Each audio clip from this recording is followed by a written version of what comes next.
ხინკალი. თავი დავანებოთ რა. Yes. იმერული ხაჭაპური? რატო დაიწყე? ყველაზე რთულით. არ გჭირდება მაგდენი ცხი. სახლში მაგ გამოწერილი ესეთი იმ ცოდნით რაც მიიღე. რამე ცლობა გააკეთე, როგორ ამზადებდი აქამდე და ეხა როგორ მომზადე. ანუ ეხა შენ მეუბნები რომ თავი პრობლემა მაგდონალდს საკვებში. ნუტრიციოლოგია შეიძლება გამოიყენო კარგად, შეგიძლია გამოიყენო ცუდად და აქედან გამომდინარე იმდენად მძიმე ხდება იდეურად მსუბუქი პასტა. გრილზე შემწვარი ბოსტნეულის ასოთი. რა უყვეთავ და მოვაგჭამთვის რამე ხაფანს უნდა და შეგნით. საერთოდ არ არის ცეზარის სოუსი. ბოლო პერიოდიდან გამომდინარე ევროპულ კომპანიებს უფრო ვენდობი, ვიდრე ქართულს. 100%-იანი ხალაშა. შემწვარი კარტოფილი? ეხლა ბოლო პერიოდში როგორ ვაკეთებ მე? ადამიანებს აქვთ რამდენიმე საყვარელი კერძი, რომელსაც ხშირად მიირთმევენ. და მე არის ყველაფერი ძალიან გემრიელი და მარტივი. მოგესალმებით მეგობრებო, ეს არის Nutrition Academy Georgia-ის შემდგომი პოდკასტი. დღეს ვისაუბრეთ ლაშა რამიშვილთან ერთად და ვისაუბრეთ მნიშვნელოვან თემაზე ნუტრიციოლოგიის და მზარეულობის კომბინაციაზე. როგორ გავხადოთ საკვები ერთდროულად ჯანსაღი და გემრიელი. ლაშა, რას გაიგებს ჩვენი მაყურებელი დღეს? ბევრ რაღაცას გაიგებს, რაც შეიძლება არ იცოდა, რაზეც შეიძლება დარდობდა და აი მაგალითად როგორი უნდა იყოს გემრიელი ჯანსაღი კერძი. მშვენიერი. კაი, ლაშა, დავიწყოთ იქამდე სანამ აკადემიაში მოხვდებოდი. შენ ხარ პროფესიონალი შეფი. დიახ. სამზარეულოში რა აქცევდა შენს კერძს იდეალურად? ანუ რა საკვირდებოდი იყო ეს გემო 100%-ით, ტექსტურა, თუ ვიზუალური ვაუ ეფექტი, ანუ როდის იძახდი რომ ეხა კერძი შედგა? აი ყველაფერი ნელ-ნელა მოდიოდა. თავიდან ვიზუალს ვანიჭებდი უპირატესობას, ნუ მეც რა თქმა უნდა, მაგრამ დროთა განმავლობაში მივაქციე გემოებს და ასე შემდეგ და ვცდილობდი რომ რაღაცნაირად დამებალანსებინო. ოღონდ სხვა კუთხით. მოგეხსენებათ რომ ცხიმი ზოგადად აგემრიელებს საჭმელს და ვცდილობდი რომ ეს ცხიმი ყოფილიყო ოღონდ დაფარული სახით. ვიზუალურად დაფარული თუ გემოთ დაფარული? ვიზუალურადაც და ნუ გემოთაც რა რომ ძალიან არ ჭარბობდეს ეს ცხიმის გემო. და მაგიდან გამომდინარე ვცდილობდი რომ რაღაცა ისეთი ერთობლიობა შემექმნა, რაც გააგემრიელებდა და ადამიანს არ დაავიწყებდა ამ კერძს და რომ მე კიდევ მოსულიყვნენ და ეჭამათ ჩემთან. ოკეი. და რას ივიწყებდი? ანუ იყო რაღაცა რასაც ყურადღებას არ აქცევდი, მთავარია გემო კონდეს და დაბრუნდეს ადამიანი. ამის გამო რას თმობდი? ხშირ შემთხვევაში სიჯანსაღესაც კი. იმიტომ რომ რაღაც მაგ დროს არ ვაგვირდებოდი რა რაღაცებს. და ვცდილობდი რომ გემრიელი და გამართული კერძი ყოფილიყო ვიზუალურადაც და გემოთაც. და მე იგი იყო ჩემი მიზანი რა. როდის დაიწყე? 10 ან 11 წლის წინ. ოკეი. პატარა ბიჭი ვიყო. რა მოგიბიძგა? მზარეულობა? ცოტა ისეთი ისტორია მაქვს არასტანდარტული რა. ზოგადად ესე იწყებენ ხოლმე სამზარეულოში, რომ აი ან ბებია გასწავლის, ან დედა გასწავლის. ეს MasterChef-ის ისტორიები გამახსენდა, ყველგან გავს ისტორია. ჩემთან იყო სხვანაირად ცოტა რა, იმიტომ რომ ეხა ჩემებს ეწყინებათ, მაგრამ მაინც ვიტყვი. მინდოდა უფრო გემრიელი საჭმლის ჭამა. ოკეი. ვიდრე ჭამდი ხოლმე და დავიწყე ჩემით რაღაცების კეთება რა. სხვა ინტერესები გამოჩნდა ცხოვრებაში, ან ჟურნალისტი ვიყავი აქამდე სანამ ზარეული გავხდებოდ. მაგრამ უფრო ჰობი იყო, მე ეს ჰობი პროფესიად ვაქციე და დავივიწყე ყველაფერს ვაკეთებდი და წავედი სამზარეულოში და დავიწყე გემრიელი, თავიდან გემრიელ საჭმელს არ ვაკეთებდი. პირველი 2-3 წელი ალბათ სისულელია მაგ დროს გემრიელი რაღაცების კეთება, ვიციო რომ თქო. არასწორად აკეთებ მაინც რაღაცებს. ხო და მე დავიწყე მონდომებით გემრიელი კერძების კეთება და ეს ჟურნალისტური კარიერაც გამომადგა. ვეძიებოდი, ვკითხულობდი და ვაკეთებდი, მუშაობდი ძალიან დიდხანს. რომ ის გემოები მიგრძნო და გამიკეთებინა, რაც ან გამისინჯავს, ან მინახავს.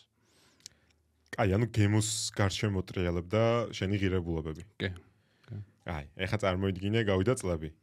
და აღმოჩნდი გარემოში, სადაც გემოზე ყველაზე ნაკლებად საუბრობენ, საუბარი მაქვს აკადემიაზე, სადაც რეალურად ჩვენი მიზანი არის ბიოქიმია, თერმოდინამიკა, ვიტამინები, მინერალები, გასაგებიანად გადმოვცეთ, მაგრამ სხვა ღირებულებებზე დგას. საერთოდ რატო გაგიჩნდა აზრი, რომ ახალი ღირებულებები გესწავლა? ეს იყო კლიენტებისგან წამოსული კითხვები, რომ ეხლა ამას არ ვიცი გლუტენია აქვს თუ არა აქვს, თუ შენთვის გინდოდა გაგემრიელებასთან ერთად რამე მიზანი? არა მარტო კერძის კუთხით მინდოდა რა, ეხ პატარა ისტორიას მოვყვები, რატო გადავწყვიტა საერთოდ ჩვენთან მოსვლა, იმიტომ რომ ყველა უყურებს რაღაც ან წონაში უნდა დავიკლო, ან მე ცოტა სხვა მიმართულება, იმიტომ რომ წონა არასდროს არ მაწუხებდა და არც ახლა არ მაწუხებს. ჩემი მიზანი იყო საკუთარი ორგანიზმი გამიგო უკეთ და მომზადებულიყავი იმისთვის, რასაც ვაპირებთ. შენ იცი ძალიან რთული გრაფიკით მომუშავე ადამიანი ვარ ზოგადად და აი უფრო რთული გრაფიკით მიწევდა მუშაობა რაღაცეების და გამო. და აქედან გამომდინარე დავიწყე მომზადება შენი კურსით ზუსტად, რომ მე გამეკაჩარა და ეგ იყო ზუსტად, რომ როდის რა უნდა მივიღო, რა უნდა ვჭამო, რა მჭირდება, რა მაკლია, საკუთარი ორგანიზმი, ასე ვთქვათ, შევისწავლე უფრო უკეთ. და გავხდი უფრო მეტად პროდუქტიული და უფრო მეტად შემიყვარდა რაღაცების კეთება. ეს არის ძალიან მნიშვნელოვანი წერტილი. უმრავლესობა ადამიანი ჯანსაღყვებას ასოცირებს წონის კლუბასთან. იშვიათ შემთხვევაში წონის მატებასთან, თუ ეს გჭირდება, ან ნაკლები სხეულის მასა გაქვს. ჯანსაღი ყვება, როგორც არ ნიშნავს დაბალ კალორიულ კერძს და ჯანსაღი ყვება არ ნიშნავს წონის კლუბას, ამის მიღმა არის ყველა ის წერტილი, რაც მე შენ კეთილდღეობაზე მოქმედებს, ცხოვრების ხარისხის ზის რეალურად, დაწყებული ენერგიის ხარისხიდან გააზრებულ ყვებამდე დამთავრებით. მაშინ რა იყო ის წერტილი? საფუძვლობის ნაწილი რო გაიხსენო. ნუტრიენტებს შევეხეთ, გავიარეთ ცილა, ცხიმი, ნახშირწყალი, ვიტამინები, მინერალები. რამე წერტილი იყო და რა იყო ის წერტილი, სადაც ამას რატო არ ვაკურდებოდი აქამდე? კი, როგორ არა, იყო ერთი აფეთქება იყო ჩემთვის, რომ მქონდა გადაღლილობისგან, ან არ ვიცი რისგან, ცოტა დეპრესიისგან მინდრეკილება რა. და ყველაფერი მეზარებოდა, არაფერს კეთება აღარ მინდოდა, რაღაც ისე ვიყავი რა და მაგ მომენტში ვისწავლე, რომ თურმე ბიჭო შეიძლება B12 გაკლდეს რა. შეიძლება მაგნიუმი იყოს მცირე რაოდენობით ჩემ ორგანიზმში და შევსება გჭირდებოდეს და ასე შემდეგ და ეს ელემენტების და ნუტრიენტების ერთობლიობა გაძლევს ბევრ რაღაცაზე პასუხს. რაც გონია რომ სხვანაირად არის რეალურად და რაღაც ძალიან დიდი პრობლემა გაქვს რა და არა უბრალოდ შეიძლება ანალიზები გაიგეთო ადამიანმა და ვურჩევდი ყველას რა რომ გადაემოწმონ ხოლმე 6 თვეში ერთხელ მაინც რომ ნახონ რა აკლიათ რკინა არის დეფიციტური თუ ასე შემდეგ რა და მაგის მიხედვით შეიძლება შენი ცხოვრება გახდეს ბევრად უფრო ხალისიანი ვიდრე აქამდე იყო აი რაც ჩემ შემთხვევაში მოხდა რა იმიტომ რომ ის დეფიციტები შევისწორე და შევივსე ყვებით თუ დანამატებით ერთად ყვებით ვცდილობ და დანამატებს ვახმარ არ გამომდის სხვანაირად უბრალოდ food first ეს არის ოქროს წესი ყვება პირველი ანუ ეხა D ვიტამინის ეს სწრაფად მარაგების შევსება სამწუხაროდ ყვებით ძალიან რთული ამბავია და ნელ-ნელა როცა უკვე დასტაბილურდები შეგიძლია გააგრძელო ყვებით მე ეს ყველაფერი ყველაზე ხშირად რა კერძი მოგიმზადებია კვერცხი ომლეტი კაი საინტერესოა რამე უფრო კომპლექსური ჩიხირთმა კაი ეხა ბლიც კითხვა აბა იმ ცოდნით რაც მიიღე ამ კერძებში ყველაზე მარტივი კვერცხი რაც ყველაზე ხშირად მოგიმზადებია და ალბათ მაყურებელსაც ყველაზე ხშირად მომზადებული კერძი აქვს და ჩიხირთმა რამე ცვლობა გააკეთე როგორ ამზადებდი აქამდე და ეხა როგორ მომზადებდი ამზადებ აქამდე მაგალითად ვაკეთებდი scrambles რომელსაც უმატებდი ნაღებს, კარაქს ან რაღაცა აი ყველაფერს რა უგემრიელესი გამოდიოდა. სხვათა შორის ან ნაღები გამოიყენეთ ან კარაქი ერთად არ გინდათ, არ არის კარგი მაინც. და ეხლა ჩემ შემთხვევაში რაც ხდება, არის როგორ ვაკეთებ დღესდღეობით კვერცხს რა. სუპერფუდია, ეგ შენგანაც ყველამ კარგად იცის და მეც ენა რაოდენობით მივირთმევ ხოლმე, ცილები და ცხიმები. გულსაც? კი, კაცო. ავტოვებ გულს. კარგია. ანუ სახლში მაქვს გამოწერილი ესეთი სპრეი ცხიმის.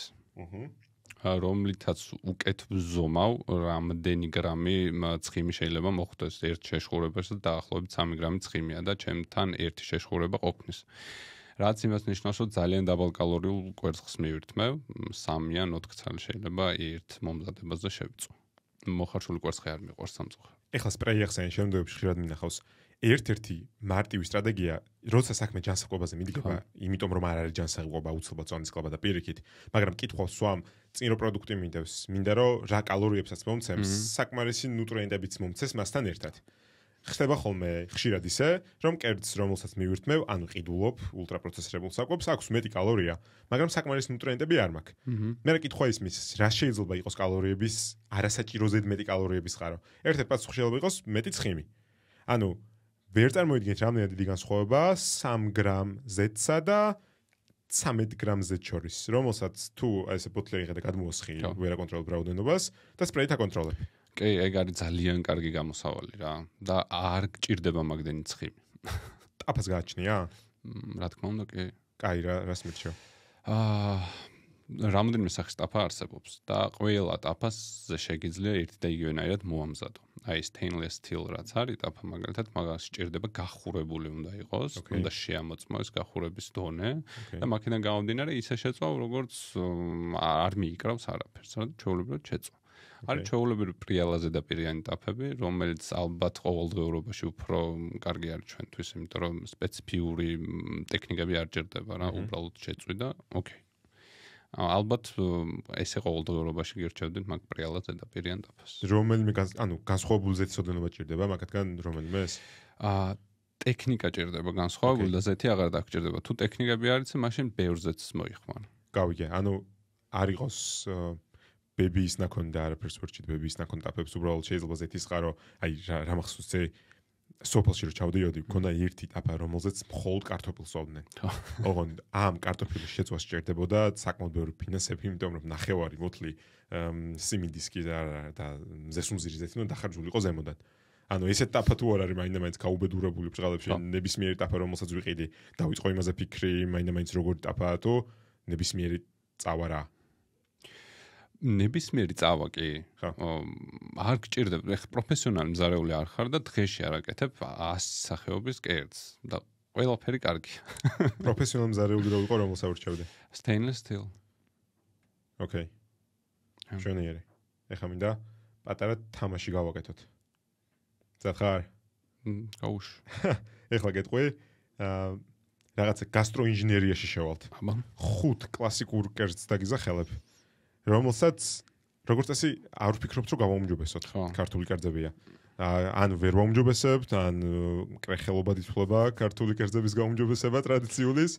ეხლა იმ ცოდნით რაც გაქვს ნუტრიციოლოგიაში და შეფზარეულობაში და ამაში ღრმად ჩახედელი. რა არის ერთი რამე, რასაც შეცვლიდი ან დაამატებდი, ისე რომ გემო არ მოაკლდეს. და თუ არ შეცვლიდი საერთოდ, ეგეც ოკეი პასუხია. კაი, მზად ხარ? იმერული ხაჭაპური? რატო დაიწყე? ყველაზე რთულით. ზოგადად სრულყოფილი კერძების შეცვლა მე არ მიყვარს, მაგრამ აი იმერულ ხაჭაპურს როცა ვაკეთებ, შეგვიძლია მცილებს მივაქციოთ ყურადღება და აი მაღალცილიანი ცომით მოვამზადოთ მაგალითად. ოკეი, ამ ცომს შეიტანდი კორექციას. კუპატი უფრო ვართულებთ. ძალიან ცხიმიანი კერძია და დავაკლებდი უბრალოდ ცხიმის რაოდენობას. მეც ვერაფერს ვერ ვუზამ. გემრიელია. თორე კუპაც არ ვარჩით არაფერს. ორგანოების ხორცი მეგობრებო განსხვავებული ნუტრიენტული ღირებულებით, სამი წითელი ხორცი. ხინკალი. თავი დავანებოთ რა. Yes, შონიერი. შემწვარი კარტოფილი. ალბოდი ხინკალზე გეტყვი. აბა. როცა გინდა ხინკლის ჭამა, წადი და ჭამა.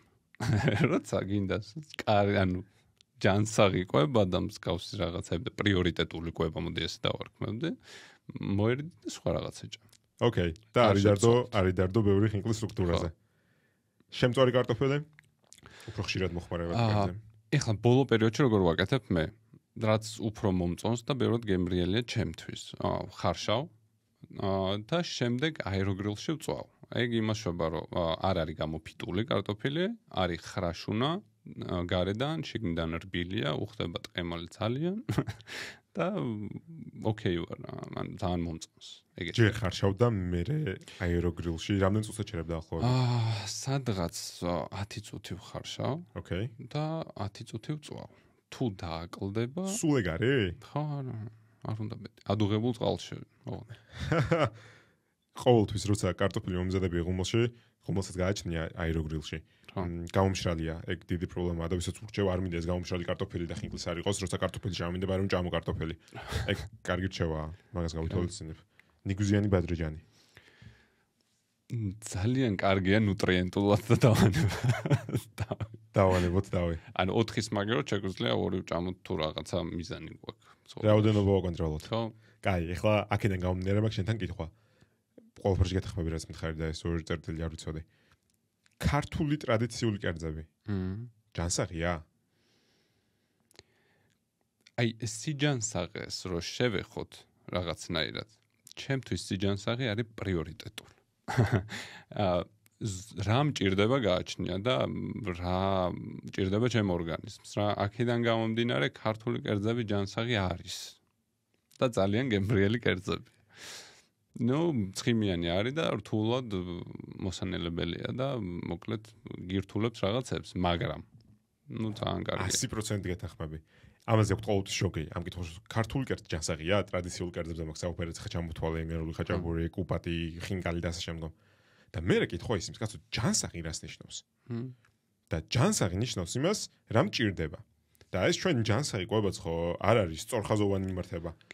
რა არის ჩემი პრიორიტეტი? ვებხვი თუ მომსდევს, რაც მე ხინკალს შევჭამ და მასობაში მეტი თეთრი ცომი იქნება და ენერგიას მომცემს და ვინმე ცხელ შოკოლადს დამაყოლებინებს, მით უფრო სწრაფად გავიქცევი ამ ვებხვს. ხო, აი მარტივად რო ავხსნა, ეხლა ჩემი გამოცდილება რა არის რა, დღევანდელი დღეობა.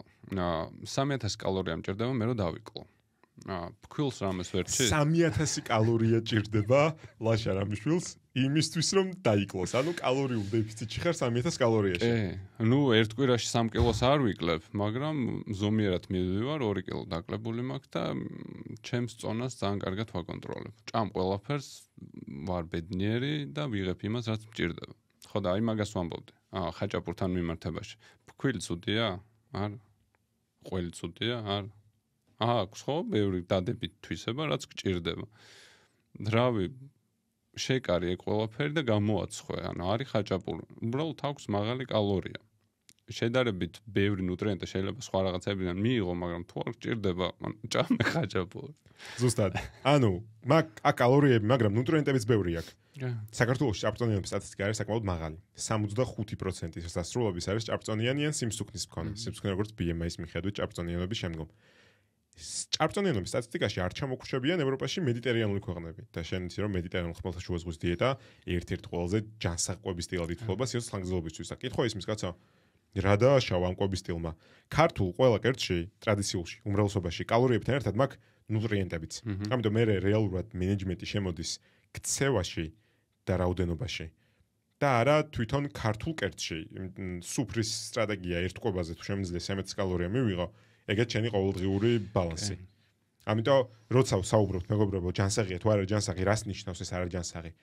ყველაზე ერთ-ერთი სწორი კითხვა არის, მაძლევს კალორიებს, მასთან ერთად მაძლევს თუ არა საჭირო ნუტრიენტებს. ეხლა შენ 3000 კალორია მყვებაში, შენთვის როცა კერძებს იმზადებ, რას აკვირდები? ნუტრიენტების ნაწილში რას აკვირდები და მაგას როგორ გარდაქმნი მე კერძში? ეხლა ჩემთვის თავარი არის იყოს დაბალანსებული. რაღაცები მჭირდება, რაღაცების ენერგია მჭირდება. ამიტომ მინდა იყოს ცხიმიანიც, მინდა იყოს მაღალცილიანი და მივიღოს სხვადასხვა ვიტამინები, K და ასე შემდეგ რა, B12-იც ბოლო პერიოდში დამჭირდა. შენი ერთი დღის ყვება რომ მომიყვე, როგორია? რა არის საყვარელი სამისაუზმე, ლანჩი და ვახშამი? დილით ყველა ვარიანტში ვცდილობ რომ მივიღო არატკბილი კერძი. მაგრამ ტკბილ საუზმეებსაც რეალურად მე არ ვერჩი, გააჩნია პრიორიტეტი, ხა მანდილოსნები და ქალბატონები ალბათ მგონია რომ თუ ვარჯიშობენ დილობით უკეთესი იქნება თუ მიიღონ მსუბუქად ტკბილი საუზმეები. 100%-იანი ხარ. აქედან გამომდინარე, ჩემთვის მარილიანი კერძები უფრო პრიორიტეტულია დილით. შემდეგ რადგან კალორიები საშუალებას მაძლევს, შემიძლია ვჭამო, ანუ ვრაპი, ოღონდ კარგი დიდი. 3000 კალორიაში დიდი ზომის ვრაპი დაგჭირდებათ მეგობრებო. ბრინჯი აუცილებლად ფიგურირებს, ქათმის ფილე უცვლელია ხოლმე, იმიტომ რომ ყველაზე დიდი რაოდენობის ცილა გინდა იქიდან შეხედა, გინდა აქედან. მომზადების ნაწილში მარტივია, ეთქოდე? მარტივია, ანუ ხშირია გამოშრობა, მაგრამ მე ვცდილობ არ გამომიშრეს. და მე ვაკეთე. ბედნიერი ხარ. ხო, არსებობს ბევრი გზები, როგორ შეიძლება მარტივად გააკეთო, აეროგრილში თვითონ აკეთებს ყველაფერს, არც შრება და უგემრიელეს. აეროგრილი ერთ-ერთი ჯეო რომელსაც სტუდენტებს ვაზულ ხოლმე არის, როცა საქმე ცხიმზე მიდგება. აეროგრილში ცხიმის ხაროს დაამატებ. რამდენსაც გინდა, ისე რომ თან გემრიელი გამოვიდეს, ამიტომ თითქოს დამხმარე ყავს სახლში. ეხლა რომელიმე კონკრეტული აეროგრილის იმას არ მოგთხოვ რომელს ყიდულობ თქვენ, იმიტომ რომ ჩვენს პოდკასტს არ სპონსორებს არავინ. მე გავცვალოთ. მე ნინჯავს ხმარობ რო იცოდეთ. მეც. ხო და შესაბამისად, ეხლა დავანგრიეთ მითი, რომ ჯანსაღი არ ნიშნავს დაბალკალორიულს და თუ დაბალკალორიული კერძია, არ ნიშნავს რომ ჯანსაღია. ეხლა მეორე მით შევეხოთ. ჯანსაღი ნიშნავს უგემურს და თუ არ ნიშნავს უგემურს, ნუტრიენტების ცოდნა რამეში გეხმარება, რომ თან ჯანსაღი, თან გემრიელი გამოიყვანო, ან რამეში გწუხდავს? ანუ კრეატიულობა შეგიმცირა კურსის მერე მეტმა საფიქრალმა?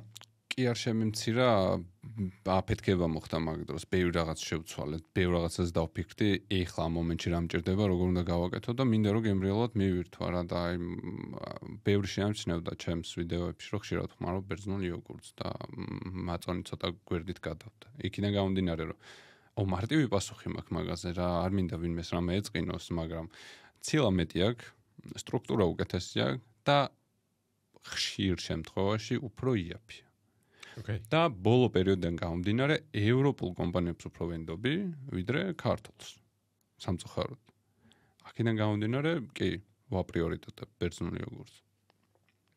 ვიდრე და აპრიორიტეტებდი ბერძნულ იოგურტს შენი კერძები რომ გამისინჯავს, ძალიან ხშირად ხმარობ ისეთი სოუსების ჩასანაცვლებლად, რომელიც თან მაღალკალორიული იქნებოდა, თან არანუტრიენტულად სავსე. ბერძნული იოგურტი ანაცვლებს უკაცრავად მაიონეზს. კი, თავისუფლად მაიონეზი ძალიან მიყვარს და ჭამ ეხლაც. ანუ ვერ ვიტყვი რა, ეხლა ვიცი რომ ბევრი ცხიმი აქვს და ასე შემდეგ, უბრალოდ მიყვარს და ჭამ და ბედნიერი ვარ. ამიტომ კაია. ხო, მაგრამ ანაცვლებს და უპირატესია თუ შენი პრიორიტეტი არის მაგალითად წონაში დაკლება და სხვა მინერალების მიღება, რაც მაგალითად შეიძლება მიიღო ბერძნული იოგურტისგან. შეგიძლია გააკეთო ცეზარის სოუსი. ძალიან მარტივად, დაბალი კალორიით და თითქმის იდენტური გემოთი. გამიზიარი როგორ აკეთებ ცეზარის სოუსს? მე ვიღებ ბერძნულ იოგურტს, ვუმატებ ცოტა ლიმონის წვენს, ან ხო, ალბათ ლიმონს და ვუმატებ ორეგანოს ან რამე სანელებელს. სწორია? საერთოდ არ არის ეგ ცეზარის სოუსი. ხო, არ ბერნარд კეთდება, კლასიკური შემთხვევაში შეიძლება დაემატოს ანჩოუსი, თქვენი ნება. ოკეი. ცოტა ზეითუნის ზეთი, რომ სტრუქტურა მოხდეს და შეასქელო. ლიმონი, მარილი და დამატებით რამე გემო თუ მოგწონთ, შეგიძლიათ გაუკეთოთ მაგალითად გამომშრალი პომიდორის ჯირი. მხოლოდ ორ პროდუქტში დავამთხური ხა? ცეზარის სოუსი არ გამომდიოდა. ხო, და დიჟონური მდოგვი და ეგ კომბინაცია გააკეთე ხოლმე. დიჟონის მდოგვის და თაფლის კომბინაცია არის ჩემი სოუსების ღმერთი. კი. არ ვიცი რატო ალბათ სიტიკბოს რასაც მადლოს ეგ მანიჭებს სიამოვნებას მდოგთან ერთად. მაგრამ მაინც ცხარე საკობს ერიდები? მარილიანს? არასდროს და პირიქით, ანუ რაღაც მომენტში თუ ცხარე არ მაქვს გვერდით და ძირითადად მჟავეულს ვეტანები ცხარეს, ჰალაპენიო ჩემთვის ძალიან ეს არის რა, ძალიან მიყვარს. და სულ ვცდილობ, რომ აი ეს მჟავეული მქონდეს რა. და თან ცხარე. კაი, ეს მჟავე ამასობაში დამწნილებულიც თუ იქნება, კიდევ უფრო მეტი ნუტრიენტული ღირებულობა ჩვენი პრობიოტიკებისთვის.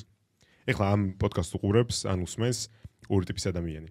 ერთი ოჯახში მზარეული, ვინც თავის ოჯახს უმასპინძლება საკვებით და პროფესიონალური მზარეული. რამე განსხვავება არის, როგორ უნდა შეხედოს ამ ორმა ადამიანმა კერძებს? ან ნუტრიენტულად, ან მზადების ნაწილში. ეხლა მოგიყვებით ჩემ გამოცდილებას ადამიანთან მუშაობის ნაწილში.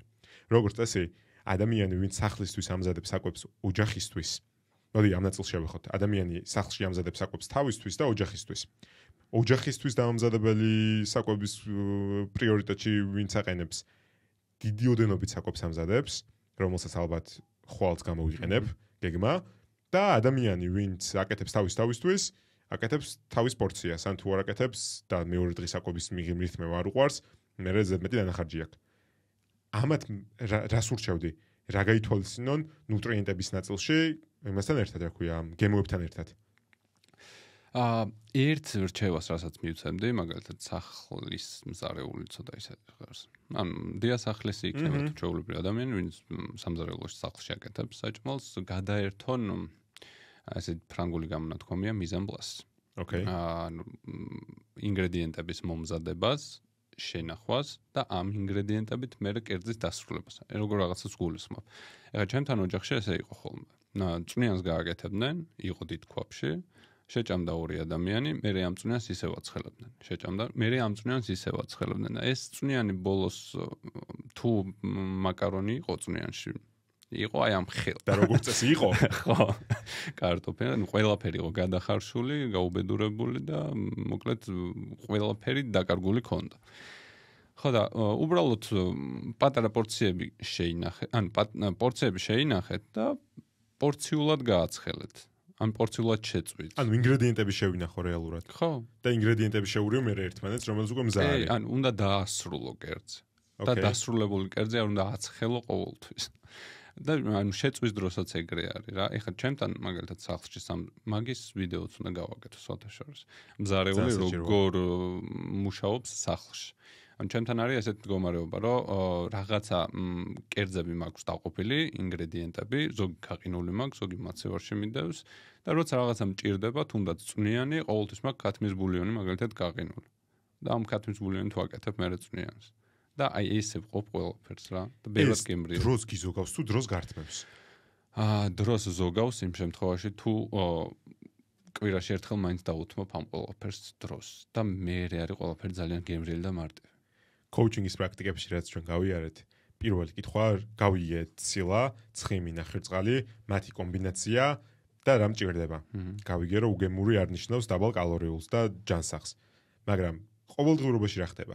როცა ადამიანს აქვს გარემო, ყავს ოჯახი, აქვს ემოციური ფაქტორები, აქ როგორ ვარეგულირებ ჯანსაღყვებას? პირველი კრიტიკულად მნიშვნელოვანი წერტილი არის, მეგობრებო, დაუგეგმავი კვება.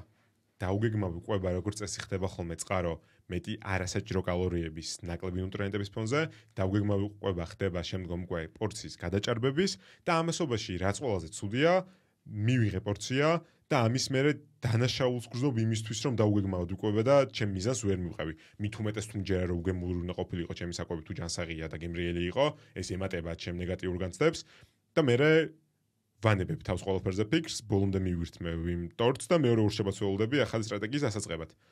პირველი რჩევა დაუგეგმავი კვების საპირწონე არის დაგეგმილი კვება.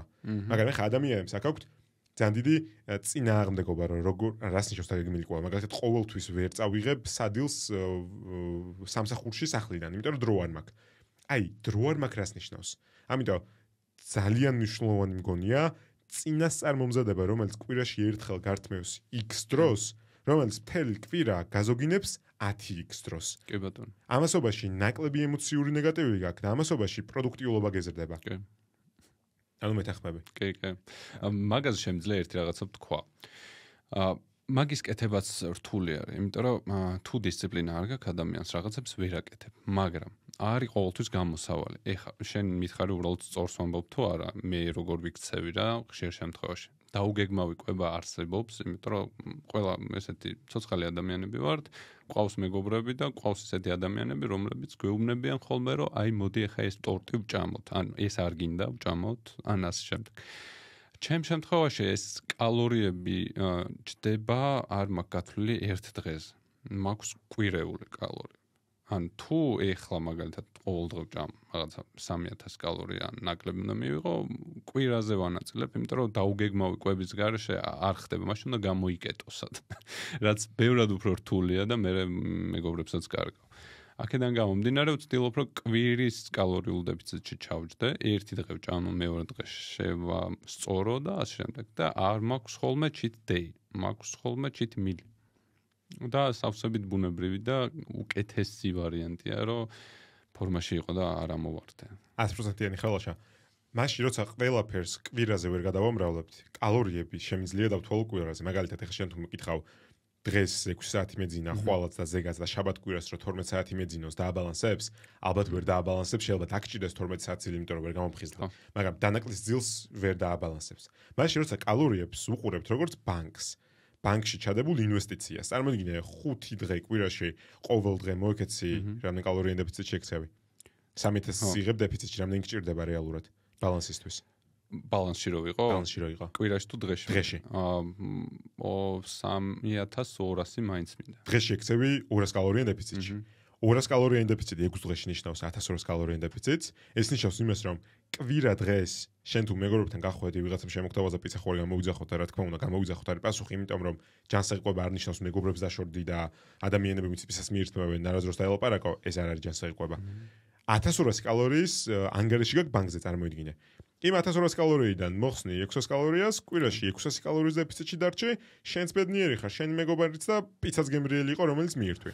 ასე რომ 100%-იანი ხარ, როცა კვირის განმავლობაში უყურებ კალორიებს და რაც ყველაზე მნიშვნელოვანი არის, ერთ დღეს გადავუხვიე და მეორე დღეს არაფერი არ ვჭამე, არ არის გამოსავალი, იმიტომ რომ მესამე დღეს კიდე ყველაფერს შეჭამ.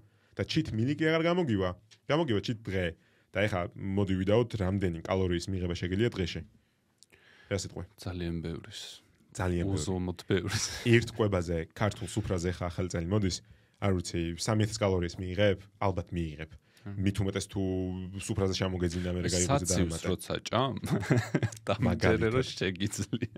კი, ზუსტად ძალიან მიყვარს. ამიტომ რეალურად ძალიან სწორი არჩევანია კვირაზე გადანაწილება. უბრალოდ მე შემოწკითხვა, კაი და კალორიები უნდა ვითვალო? პასუხი არის ყოველთვის არა, მაგრამ თუ ითვლი ყოველ შემთხვევაში თუ დაიწყე დათვლა, რეალურად ვაღიაროთ, რომ ადამიანებს აქვთ რამდენიმე საყვარელი კერძი, რომელსაც ხშირად მიირთმევენ. ანუ ამოწურვადია ეს საქმე. ამას თუ შეხედავ როგორც უნარს, რომელი უნარიც გამოვიმუშავე, ყოველ დღე თულ კალორიებს დიდი ალბათობით არა. იმიტომ რომ იცი რამდენი კვერცხიც როგორ შეწვი, როგორ მოამზადე და ახლობით რა კალორიებს გადავალ და არ არის ზუსტი მეცნიერება კალორიები, მაგრამ პროცეს მენეჯმენტში მეხმარება? პასუხია კი. ამიტომ როცა კერძებზე მიდგება და კვირის ბალანსზე მიდგება, ეგ არის ძალიან მნიშვნელოვანი და ამასობაში სწორი რჩევა. ეხლა ანუ ეხლა საიდან დავიწყეთ?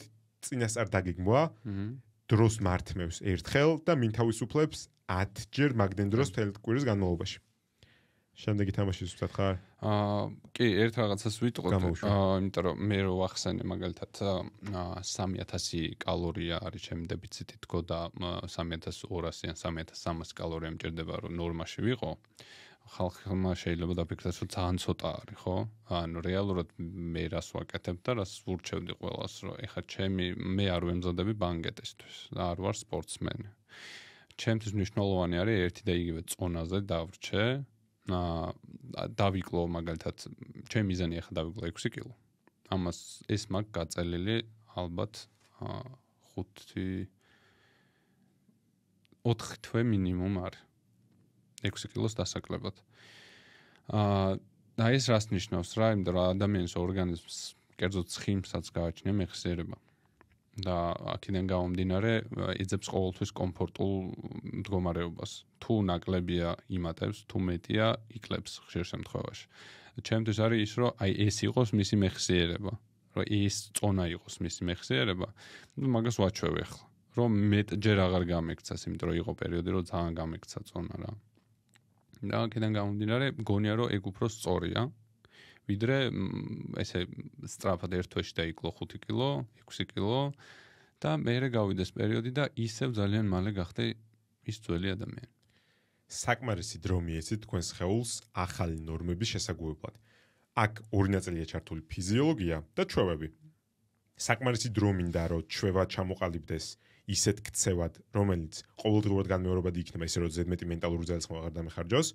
და 12 თვე, 24 თვე გააჩნია ქცევას მაქამდე რა მოყვებოდა. ფიზიოლოგიის ნაწილში შენ ახსენე მაგას ვსახით საწყისი წერტილის თეორიას. ჯერჯერობით თეორია თუ აქ, იმიტომ რომ ერთი რაიმე ეგეთი წერტილი ვერ ვნახეთ. ერთი ჰორმონი, ერთი გენი, ერთი ორგანო, ეს არის მულტიფაქტორული. და ვეძახით საწყისი წერტილის თეორია, სადაც ადამიანის ორგანიზმი თავისი შიდა მეხსიერებით, რაც შენ თქვი, კონტროლიორი ყავს, რომელიც ყოველთვის ამოწმებს სამარაგო ენერგია, ცხიმი ვიცით რომ სამარაგო ენერგიის წყაროა. ის სამარაგო ენერგია, რომელიც მქონდა საწავიდა, ყიზილბაშები ხოლმე შემომესვინიან, იქნებ დავიმატო მაშინ, როდესაც რომ ექნება. ამას მაგის შედეგად იმატებას მადა, ამასობაში მცირდება შენი ფიზიკური აქტივობა, როგორ მცირდება იცი შენ რო ვერ ამჩნევ. აი დღეს დილით ვივარჯიშე და დღეს ახლა წყალს სხვას მოვატანიებ. და ასევე შენი ესე იგი საშუალო ფიზიკური აქტივობა მთელი დღე ფეხით ნაკლებს დადიხარ. კი. ამ ყველაფერს ერთად ვიძახით, რომ ამ მაღვიძარას, რომელიც რეკავს, როცა წონა იკლებს, ჭირდება დამშვიდება. მაგიტო ძალიან სწორად შევა, რაც შეიძლება მეტი ხანი მიეცით თქვენს თავს დასაკლები წონისთვის, მანამდე სანამდეც კი შეგიძლიათ. და ამასობაში მოტივაციის ფაქტორად გაიჩინეთ არა წონის კლება, არამედ ენერგიის მატება, უკეთესი ფიზიკური შედეგები, არც ახალი კურსები, უკეთესი სამეგობრო სიტუაციები, რომელსაც შექმნით და ჯამური კეთილდღეობის გაზრდა, რომელიც სად ვეძახით ჩვენ ჯანსაღყვებას და არა უგემურ, უმარილო, მოხარშულ და დიეტურ კერძებს. კაილაშა ერთიც ვთამაშოთ. ეხლა 3 კერძი. ოღონდ წინა თამაშში თუ ვაუმჯობესებდით, ეხლა რამე ხაფანგი თუ იმალება ამ კერძში, რომელიც მე მგონია რომ ჯანსაღი ან თან დაბალკალორიულია, ან თან და არა. მაგრამ ამასობაში არ არის რამე ხაფანგები თუ მაქვს ამ კერძში. და თუ არის როგორ ჩაანაცვლობდი. კლასიკური ცეზარის საალთი ქათმით, დიეტურ საალთებში ცეზარი მომდის ყოველთვის თავში. ხო, მე იმ ადამიანებს მივეკუთვნები, რომლებსაც უყვართ ცეზარი. ძალიან. უბრალოდ ეხლა მე ბერძნული იოგურტის სოუსი ჭამ, რაც ვახსენე რა. ანუ ცეზარის სოუსი არის ხაფანგი? კი. იმიტომ რომ ეგ არის ყველაზე მაღალკალორიული მანდ, დანარჩენი იდეალური. და მთლად არასება ჩანაცვლობადი. კი. გრილზე შემწვარი ბოსტნეულის ასორტი. რა უყვეთავ და მოვაქ ჩემთვის რამე ხაფანგს უნდა ველოდო შეგინეთ? შეიძლება გრილზე არ იყოს შემწვარი. ხშირად არის ხოლმე ეგრე. მართლა? კაი, ანუ უნდა ვუყურო ზოლები თუ აქ, კი. გოგრიც ან საკოს კრემსუპი? მან და არის ხოლმე ჭარბი რაოდენობის ან კარაქი, ან ნაღები და რძე. ხშირად არის ხოლმე ნაღების და რძის კომბინაცია. მე ვამჯობინებ ისევ პრიორიტეტებიდან გამომდინარე ლაქტოზის გარეშე. ოკეი. დანარჩენი რას იყენებ მაგისთვის? ბულიონით ვაკეთებ. ანუ რეალურად დაბალკალორიულს გამოდის უფრო, ხო? ხო კი. როგორი რაღაცა იცი რომ ზოგადად გოგრის კრემსუპი მიჩნეული არის რატომღაც ვეგეტარიანულ კერძად. და მე რომ ეხა ქათმის ბულიონით ვცადე მაგალითად პირველად. იყო ბევრად გემრიელი. მაგრამ ვეგეტარიანულში არ ჩდება. მაგრამ ვეგეტარიანულში არის. ანუ გააჩნია რა არის მანდაც პრიორიტეტი, თუმცა რეალური ყვება მინდა ვაკეთებ. შეგიძლია ბოსტნეულის ბულიონით გააკეთო. ოკეი. ანუ ნახე როგორ რაღაც არის გოგრა და სხვა ბოსტნეულები შეგიძლია გამოაცხო. შემდეგ დაადუღო. და ის გაძლევს არომატებს რა, ბულიონის. და დააბლენდერე მე თუ გაგიხარდა. იდეალურია. და ნერწყვი მომადგა. ეს შეერია უნდა შევწეროთ ხოლმე პოდკასტები გავითვალისწინოთ შემდეგში. მარტო ყავა არ გშველის. ლაშა, ზარეულებზე რო გადავიდეთ, ადამიანის პროფესიონალურად ამზადებს საკვებს რესტორანში, კაფეში, ნებისმიერ ობიექტში, სადაც სხვა ადამიანმა უნდა მიირთვას ეს კერძი. ყველაზე დიდი შეცდომა სად გაგდაჭერილი, რას შეცდომებს უშვებენ ნუტრიენტულ ფრონტზე, რომელიც არიციან, ან არ უნდათ რომ გაითვალისწინონ გემოს ნაწილში. ერთ-ერთი ყველაზე კარგად რა სადაც ჩანს ხოლმე, რომ შეცდომა არის შეცდომა დაშვებული კერძის მომზადების დროს არის მაგალითად პასტების ვარიაციები. ხშირ შემთხვევაში იყენებენ ნაღებს და იყენებენ ნაღებს მაღალცხიმიანს და ამ მაღალცხიმიანი ნაღების გამოყენებისას ძალიან რთულია დაიჭირო პორცია, ზომა რა. და აქედან გამომდინარე იმდენად მძიმე ხდება თვითონ იდეურად მსუბუქი პასტა, რომ შეგრძნებები გაქვს ძალიან ცუდი ჭამის შემდგომ. ჭამის დროს შეიძლება ვერ მიხვდ. ანუ ეხლა მეუბნები რომ როცა პასტას მივირთმევ და შებერილობას გრძნობ, თუ გლუტენის აუტანლობა არ მაქვს და პასტისგან შებერილობა მაინდა-მაინც ამან არ გამოიწვია. ანუ რეალურად პასტაში და ნახევარწლებში კი არ არის პრობლემა, ცხიმშია რომელთაც დამზადდა? კი. ეს წერტილია, რომელიც ნუტრიენტულად ვიცი, მაგრამ პასტის ნაწილზე არასდროს მიფიქრია. ერთ-ერთი ნაწილი რაც იყო, აი, ყოველთვის გვესმის მათ შორის პურზე, რომ აი როგორია სწორად დამზადებული პური, ერთი ვაკვირდები ფქვილის წყაროს, მთელმორწლოვანია, პირველი ხარისხის, უმაღლესი ხარისხის ან ულტრა გადამუშავებული თუ რა. და როცა ვკითხავს სვამთ, რომ აი იტალიაში რომ პასტას აკეთებენ და მივდივარ და ვჭამდა ბედნიერი ვარ, მერე ერთი დამზადების ნაწილია უბრალოდ ყოველთვის ნახშირწყალზე მომხმობდი ყურადღებას იმის და მიუხედავად რომ ვიცი რომ ცხიმი როგორც მაკრონუტრიენტი თქვენ საშუალო სისტემას ყველაზე გვიან ტოვებს. ანუ დიდი პორცია და ისეთი პროდუქტი, რომელიც სახამებელია და როგორც წესი ენერგიის წყარო ამასობაში მარტივად უნდა გადამუშავდეს შედარებით, თუ არ მაქვს აუტანლობები, ცხიმის გამოხდება შებერელობის მიზეზი. კი, თან ხო გააჩნია ხე ნაღებს, რა ნაღებით არის გაკეთებული და ნაღებს ზოგადად ძვირი. ოკეი. და ხშირად ხდება ხოლმე სამწუხაროდ ჩვენაირ ქვეყნებში, სადაც ნაღების ხარისხი არის დაბალი. ხარისხში აზღულებს. შემადგენლობა, შემცველობა. კი. დაბალცხიმიანი ნაღები უფრო ნაკლები ღირს ვიდრე მაღალცხიმიანი? ვაფშე არის ფასებს შორის განსხვავება მაგაჩვენო ეს? როგორც მახსოვს, მგონი კი, მაგრამ ესე ზუსტად ვერ გეტყვი რა, გაიხანი არ მქონია მაგასთან. მზარეულობს რომ ფასებზე კითხოს ხოლმე თუ მუშაობს დიდ კორპორაციაში, ვერაზროს ვერ მცემს პასუხს, იმიტომ რომ ჩემთვის ფასები და მათთვის ფასები განსხვავებულია მომწოდებიდან გამომდინარე. ამიტომ კარგი უპირატესობა მე მაქვს ხოლმე, აბა თევზს რომ მოგიტანენ ორაგულს ხო არ შეიძლება რამენაირად გვერდზე დაგხვდე და 1.5 გავუმატანო მაგის ფას გადავხდი, მაგრამ ჯერჯერობით მხოლოდ უარი მივიღე ყველასგან. რა მაინტერესებს ეს პროფესიონალური მზარეულისთვის ნუტრიციოლოგიის სოდნა და აქ გავყოთ ორ ნაწილად რა. ჩვენ რაც ვისაუბრეთ ბევრი იყო coaching-ის მიდგომები, რომელიც არის როგორ ვოპერირებ რეალურ სამყაროში. მაგრამ რაც საქმე მიდგება ნუტრიენტებს და აქ შემოდის საქმეში ცილად ცხიმი ნახშირწყალი. როცა საქმე ეხება ვეგანურ კვებას, ვიცოდე რა არის საერთოდ ცერემული კვება. რა ნეგატივებია, კრიზის დეფიციტის რისკი შეიძლება მქონდეს და როგორ შევავსო კომპლემენტარული ცილები თუნდაც. მე საქმე შემოდის ვიტამინები და მინერალები, რომელი ძოვს ერთად ბალახს, ანუ რომლის მიღება ეხმარება ურთიერთქმედებებს ბიოქიმიურს და რომელი პირიქით ხელს მიშლის. ეს ცოდნა არის ბენეფიტი და პლუსი, თუ არის სავალდებულო. შენი გადმოსახედიდან, იმიტომ რომ ამის რეგულაციები არ გვაქვს. შენთვის რამხელა ცვლობას მოგცემდა ეს ყველაფერი? სავალდებულოა ვერ ვიტყვი, მაგრამ ძალიან დიდი ბენეფიტია რა. როცა იწყებ ნუტრიციოლოგიის სწავლას, იწყებ სხვანაირად ხედვას და სხვანაირად უყურებ სტუმარს, მომხმარებელს რესტორანში. ანუ მარტო კერძთან კი არ გესულობა დამოკიდებულება, გეცვლობა დამოკიდებულება მომხმარებელთან, რომელსაც კერძს აკეთებ? ანუ ხშირად ყოფილა ეგეთი მომენტი, რომ ადამიანი შემოსულა, რომელიც არის ვეგანი და მაგ დროს მიცდია ჯანსაღი, არა, მოდი სხვანაირად ვიტყვი. ისეთი კერძის აწყობა, რომელიც ყველაფერს მისცემდა ამ ადამიანს. ნუტრიენტულად შეავსებდა. აი მაგალითად სამზარეულოში ზოგი ადამიანი რაღაცა ლიმონს არ აწურავს იმ მიზნით, რომ რკინისათვისება გაიზარდოს. მაგრამ როცა იცი სად უნდა მოასხა ეს ლიმონი.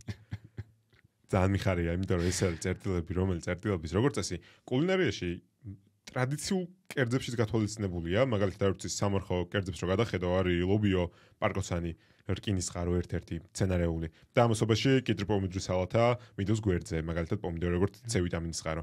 ამიტომ ეს ყველაფერი როცა გააზრებულად იცი, ანუ ჯერ უყურებ მომხმარებელს რა უნდა და მაგის მერე სულ კერძს. სწორად გავიგე? იმიტომ რომ ეგრე არ ვფიქრია, რომ რეალურად მზარეულისთვის მხოლოდ საკვებთან კი არის ცვლობა კომუნიკაცია. მომხმარებელს აკვირდება ჯერ და მის საჭიროებებს. მაქედან გამომდინარე და ის შეცდომები რა ვთქვით ყველაფერი ერთად. ყველაზე მნიშვნელოვანი წერტილი აი ამ ნუტრიციოლოგიის ნაწილში, რომელიც მზარეულს უნდა იცოდეს. მე პოზიციონირებაში ეხმარება.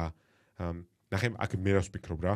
ერთი წერტილია, რომ მე ვიცი ვაკეთებ და იმიტომ რომ ვიცი რომ სწორს ვაკეთებ, ამასობაში ისე მემატება თავდაჯერებულობა, რომ ჩემი სამუშაო ძალაც იზრდება, არც მე ვიდეოს წერ უფრო ხმამაღლა ყვირი ვარ, რასაც შენ აკეთებ და ურმესი მადლობა მინდა მკითხა მაგისთვის, იმიტომ რომ კონცეფციები რაც ახლა ჩვენ საუბრობთ, რასაც ჩვენ შემდგომში აკეთებ და აქ კიდევ ბევრჯერ გავიმეორებთ, არის ის რაც გვაშორებს რეალურად ჯანსაღყვებას. ანუ არასწორს ვივიწყებთ და აღარ ყვირით რომ არიქა ყავა მაინდა-მაინც უზმოზე არ დაულიოთ და არ ვიცი რძე ტოქსინებია. რეალურად რა არის ჯანსაღყვება, ამას კულინარიული თვალსაზრისით ხმამაღლა ყვირი და ბალანსი ჯერ. ყველა კითხვაში დაიჭირე ბალანსი. ჩემი პრიორიტეტი ასეთია, როცა მინდა ხინკლს შამ, მაგრამ თუ დამაძალებდი, წომში შევიტანდი ცვლილობებს. ამ ყველაფერს სჭირდება ბევრჯერ ხმამაღლა გამეორება, იმიტომ რომ აქამდე ბევრჯერ და ხმამაღლა სხვა რაღაცები მეორდებოდა. ეს არის ერთი ნაწილი, რომ გეზრდება სამუშაო ძალა, მაგრამ ხალხი გიყურებს სხვანაირად, კომპანიები სხვანაირად გიყურებენ? ზოგადად როცა სათვალე გიკეთია. პრო ისე ჩანხარ რა, მაგრამ თუ ამ სათვალეს დაუმატებ ცოდნას და ადამიანს აუხსნე რატომ აკეთებ ამ ყველაფერს. მეტად ჯერად შენ. მეტი საშუალება გაქვს, რომ დამოუკიდებლად აკეთო კიდე რაღაცები, უფრო გენდობიან. იქ აღარ არის შენი დამსაქმებელი, მაგალითად იმაზე ორიენტირებული, რომ თვითონ რაც გონია სწორი ის გაკეთებინოს, ის მერე შენ გენდობა და შენ აკეთებ და მასაც მოსწონს. ანუ იქ განსხვავება არის. თავდაჯერებულობა ერთი, საკუთარ თავის რწმენა როცა გაქვს ადამიანს, უფრო გამბედავად აკეთებ რაღაცებს და უფრო კარგად გამოგდის. აქედან გამომდინარე დიდი ბენეფიტია და უნდა როგორ რაღაცა ეხა მოდი ესე ვიტყვი რა მე არ ვარ ძალიან ესე დახვეწილი ადამიანი რომელიც ყველაფერს დავარცხნელად იძახის თან პოდკასტიც მაძლევს მაგის საშუალებას. ნუტრიციოლოგია შეიძლება გამოიყენო კარგად, შეგიძლია გამოიყენო ცუდად ან გააერთიანო ეს ყველაფერი. რას ვიძახი ახლა მე? მე როგორც შემიძლია რომ მაგალითად ვაკეთო ნუტრიენტულად სავსე კერძები, ჯანსაღი კერძები და ასე შემდეგ და ყველაფერი გამართულად მქონდეს. ასევე შემიძლია ვაკეთო კერძები, რომელიც მომხმარებელს მომიყვანს. ერთხელ გასინჯავენ და კიდევ მოვლენ. აი მაგალითად რასაც აკეთებს McDonald's-ი ან მსგავსი კვების ობიექტები, ხო? მათ ბურგერს და სენდვიჩები, ხო, სენდვიჩები ქვია მაგას. როცა გასინჯავ. ბურგერი არ ქვია? არა, სენდვიჩი. მართლა? როცა გასინჯავ. მეც ბურგერს ვეძახი ხოლმე. როცა გასინჯავ, არის ყველანაირი გემო. ტკბილი, მჟავე, ცხარე, მარილიანი და ასე შემდეგ. ყველაფერს იპოვე. თან ისიც აქვს დაჭერილი, რომ სხვადასხვა მოკვეჩაზე სხვადასხვა გემო შემოდის. ხო და მე როგორ არის იცი რომ ერთი გემო გასინჯა. ზოგადად ადამიანის გემოები მარტივად ბეზრდება ერთი ულუფიდან ჭამის დროს. ან პირველი რამოდენიმე რეცეპტორებზე რო გირტყავს და მე ნელდება რა, ეგეთი ვაუ ეფექტი აღარ აქვს. მაგრამ როცა McDonald's მიირთმევ, ჯერ მარილიანი ხდება სავარაუდოდ, მე ტკბილი, მჟავე, ცხარე და ყველა მოკვეჩაზე სხვადასხვა გემო შემოდის. აქედან გამომდინარე შენს ორგანიზმსაც და შენს გონია რომ რაღაცა სასწაულს ჭამ რა და გინდა. ანუ ხე შენ მეუბნები რომ თავი პრობლემა McDonald's საკვებში გარდა იმისა რომ მაღალკალორიულია და საკმარის ნუტრიენტებს არ მატლობს ეს გავიგე. არ არის რომელიმე ქიმიკატი რომელიც ემატება და ისეთივე დამოკიდებულებას ქმნის, როგორც დამოკიდებულება იქნებოდა სხვა რამეზე. ანუ აქ არის ხოლმე ძალიან ხშირი კითხვა და ეხლა რა პროცესებიც მიმდინარეობს მათ შორის ამერიკაში ცდილობენ დაამტკიცონ, რომ ამ პროცესირებულ საკვებში რაღაცა ქიმიკატებია, ან საკვების აღებავებია გამოყენებული, როგორც იგივენაირად ქმნის საკვებს, როგორც ჰეროინი იქნებოდა დამოკიდებულების ნაწილში, რომელიც არ შეესაბამება არც ერთი კვლევით სიმართლეს. შენ მეუბნები იმას, რომ ისეთი გემოების ბალანსი შემიძლია დავიჭირო, ყველა გემოს და მათი მონაცვლეობით, რომ ამან გამხადოს მიმღებლობა გამიჩინოს და მე კიდე მომინდეს. კი, ეგ არის ზუსტად ეგ არის. ეხლა ოქროს კითხვა. შეგიძლია ნუტრიენტულადაც დააბალანსო და გემოების შექმნა ისევე როგორც McDonald's აქვს? მოდი McDonald's თავი დავანებოთ. ყველა გემო იყოს, რომელიც ადამიანს თავი ისევ მოგიყვანს, იმიტომ რომ რეალურად ამას თუ შევხედოთ როგორც მარკეტინგს, ანუ შენ შეიძლება ადამიანი მოიყვანო შენთან ისევ ცუდ კერძზე, ნუტრიენტულად ღარიბ კერძზე და მოიყვანო ნუტრიენტულად მდიდარ კერძზე. შეგიძლია? კი, რა თქმა უნდა. კი. იდეალურია. ხო, ადამიანს როცა მაგიტო ვამბობდი რომ შეგიძლია კარგად გამოიყენო, ცუდად გამოიყენო და ეს ყველაფერი დააბალანსო. ანუ რასაც რეალურად ვცდილობ მე, რომ კონდეს სავსე პროდუქტი, რომელსაც რო გასინჯავს, ანუ რაღაცნაირად ორგანიზმი კმაყოფილი არის. იმიტომ რომ უყურებ კარგი რაღაცები ჭამე. გემოებიც საინტერესო იყო, მრავალფეროვანი გემოები ქონდა და კიდე მინდა რომ კარგად ვიყო რა. ამასობაში ჯანსაღია. კი. და მან მოდაწილობს ორი წერტილი. არა მარტო რას ვგრძნობ საკვების მიღებისას, არამედ რას ვგრძნობ საკვების მიღების მერე. იმიტომ რომ როგორც წესი ერთი წერტილი თუ არა რომ მივიღე საკვები იმ დროს კარგად ვიგრძენი თავი და 5 წუთში ცხოვრება აღარ მინდა. სამწუხაროდ ეს იმხელა სისტემა, კმაყოფილების, დოფამინური სისტემა იმდენად ჩართულია, რომ მე არ ვითვალისწინებ 5 წუთში რა მოხდება და გვახასიათებს ხო არ ვიცი 10 წელში რა მოხდება. ეხლა მაინტერესებს. მაგრამ და მე თუ წყვეთ მაგდონალდსის ჭამას ბრწყალებში ან არასაჭირო საკვების დიდად მოხმარებას, იმიტომ წყვეთ, იმიტომ კი არ ვწყვეთ რომ აღარ მსიამოვნებს, იმიტომ რომ ადამიანი ვარ და რეცეპტორები ისევენაირად განვითარებული როგორც სხვა ექნებოდა. შეიძლება მეტად. მაგრამ მახსოვს ის განცდა რაც მაქვს მისი მიღების მერე. და ეხლა წარმოვიდგინე იდეალური კომბინაცია, სადაც პროცესშიც ბედნიერი ვარ, მიღების მერეც ენერგიული ვარ და საბოლოო ჯამში მივდივარ წერტილამდე ვიძახი რომ ჯანსაღი ყვება თურმე რა მარტივი ყოფილა. თურმე მეტის ჭამით შემიძლია ჯანსაღად ვიყვება. შენი 300 კალორიის მიღების არ იყოს. შურით რომელსაც შეხედავს ბევრი ადამიანი. კიდევ ერთხელ ვიტყვი რომ ან ჯანსაღი ჩემთვის არის პრიორიტეტული. ანუ ეგრე ვცხოვრობ და ეგრე ვიკვებები. არაფრის არასდროს დემონიზირებას არ ვახდენ. შემიძლია მაგდონალდსიც მივირთვა, შემიძლია სნიკერსიც ძალიან მიყვარს და ასე შემდეგ და შემიძლია შაქარიც მივიღო, სუფრის და კამფეტებიც ვჭამო. როცა მე ვარ მორბენალი, ჩემთვის პრიორიტეტული შეიძლება კამფეტი იყოს. კამფეტია თუ კამფეტი? წარმოდგენა არ მაქვს. რაცა. ხო, შეიძლება ეგ იყოს პრიორიტეტული ჩემთვის და საჭირო. მაგრამ ეხა მეორე ლაშასთვის, რომელიც ოფისში არის და ვერ ასწრებს ფიზიკურად აქტიურობას, მისთვის სხვა პრიორიტეტები არსებობს და უნდა შეცვალოს. ცხოვრების წესის შეცვლა ზუსტად აქედან გამომდინარეობს რა. მარტო ის არ არის, რომ კალორიები მიიღო და დაჭდე ისევ. სხვანაირად ადამიანები არ ვართ შექმნილი იმისთვის, რომ ვიჯდეთ. ეხლა ცოტა დავმოწყვრე, მაგრამ ძალიან კაი იყო.